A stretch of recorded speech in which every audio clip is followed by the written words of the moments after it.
अगर आप भी चाहते हैं कि JM म्यूजिक के ऑडियो वीडियो सबसे पहले आप तक पहुंचे, तो लाल बटन को दबाकर चैनल को सब्सक्राइब जरूर करें और साथ में बेल आइकन को दबाना न भूलें।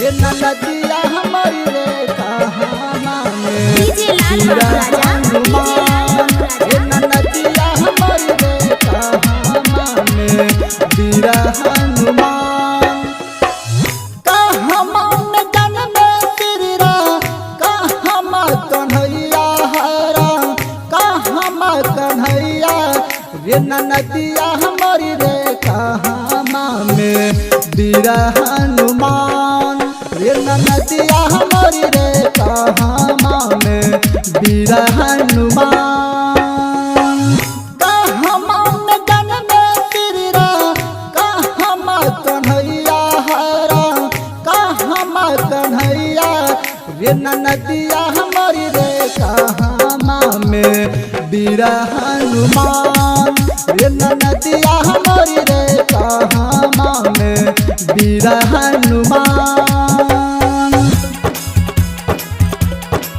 Mahalakshmi digital recording studio Kusheshwar बाजार। ये नदिया हमारी रे कहाना में डीजे लाल राजा ये नदिया हमारी रे कहाना में बीरा हनुमान।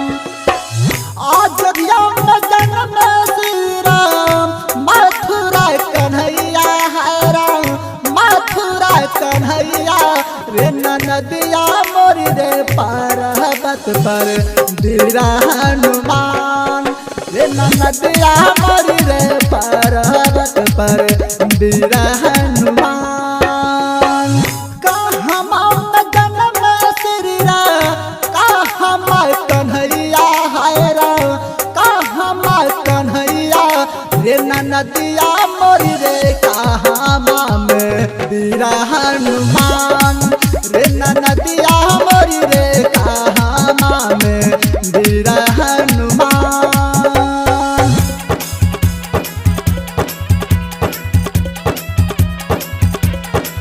ये नदिया हमारी रे कहाना में डीजे लाल राजा ये नदिया हमारी रे कहाना में बीरा हनुमान।